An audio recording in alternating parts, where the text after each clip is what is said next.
We are less than 5 months away, can you believe it, from the November election. And both presidential candidates, they hit the campaign trail this weekend. President Biden in California for a star-studded fundraiser in Los Angeles with, of course, former President Obama. Their conversation moderated by Late Show host Jimmy Kimmel. Several other celebrities in attendance showing their support.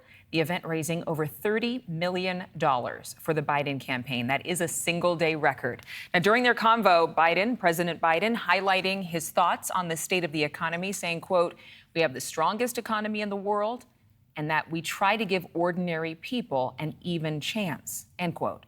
Meanwhile, former President Trump in Detroit, Michigan, Saturday, meeting with voters at a church, and then looking to gain more momentum with the Black vote and the faith community there. He also addressed the Turning Point Conference, which was founded by activist Charlie Kirk. Mr. Trump zeroing in on the accomplishments from his time in the White House as he works to win over voters in a historically liberal city in a crucial swing state. Under my leadership, we created 500,000 manufacturing jobs in 3 short years. We lifted up all Americans, black, brown, white, and everybody else. Everyone was doing better. Everybody was doing great.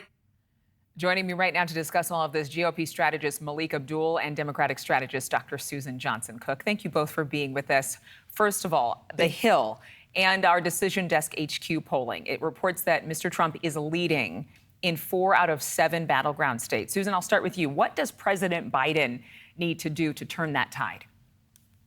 What needs to happen? Everyone's talking about the economy and how many people are looking for jobs. The fact is, some are not looking for jobs. They're creating businesses. I happen to work with the Global Black Women's Chamber of Commerce, and Black women's businesses are growing. You have to go to the constituencies that put you into office. You have to go to the constituencies and give them the aid and assistance they need. He has done an incredible amount, but he needs to do more and talk with the people who are on the ground. Yeah, and you know what? You're so right. So many LLCs founded over the course of the past few years as people were either stuck at home or dreaming a lot more when they were isolated away from family and coworkers. Malik, the Trump campaign stop in Detroit, there was so much. A lot of networks, we can't air everything. You know, you can't air every bit of the conversation. But were there some big moments out of his events, both at Turning Point and at that church in Detroit, that stood out to you from Saturday?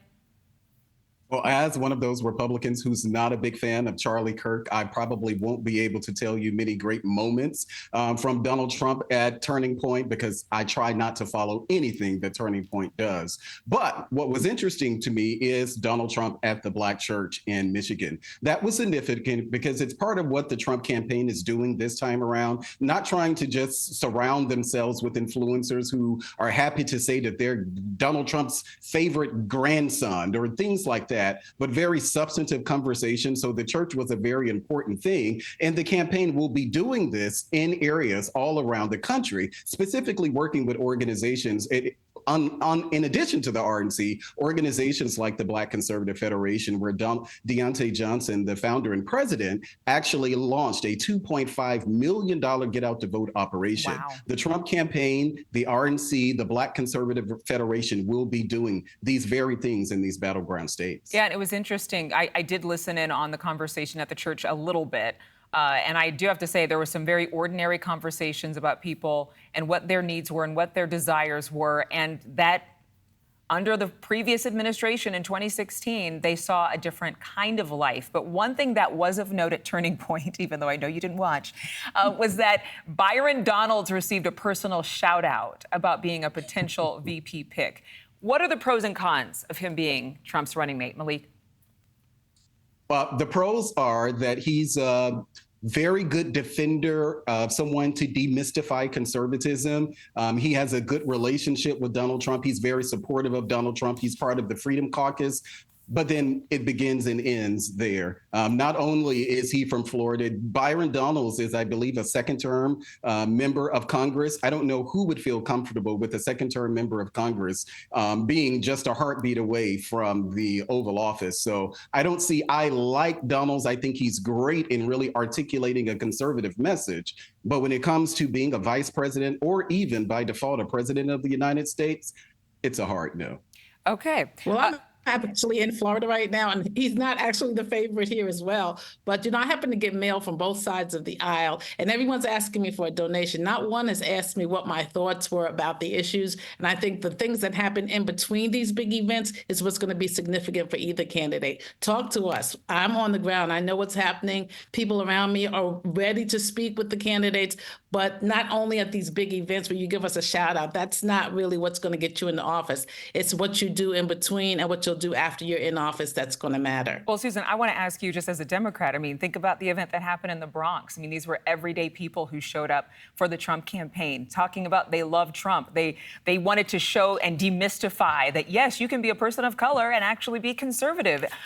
Alert the media, breaking news. So what does the Democratic Party have to do? It seems as though there's some ignoring the obvious here, that there has been some change in Black and brown communities. When I interview people, and here in Chicago, they are so upset about the immigration issue, when a couple of years ago, some Black folks would have been like, no, that's not something that we're paying attention to. What do you think the Democratic Party hand is right on the your hand's right on the pulse of it. Immigration has been an issue that has really turned the tide. I was raised in the Bronx, born in Harlem, raised in the Bronx, and some of those who have come out, actually I know very well, and some of them are faith leaders, which I was for 30 years in the Bronx, New York. And so I think people are saying, again, the issues that will help my family, that will help me, that will help my congregations.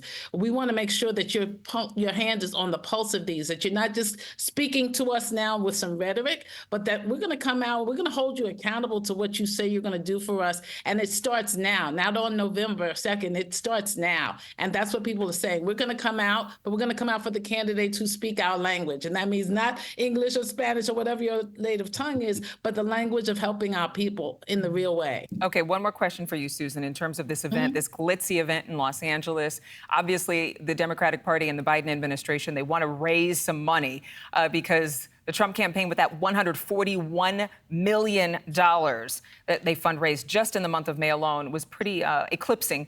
Was there a standout moment from that glitz and glamour? I mean, they made it very accessible for most folks to go. I mean, I think the $250 entry-level ticket was, tempting for some folks who wanted to be there and actually say they were a part of history. What do you think?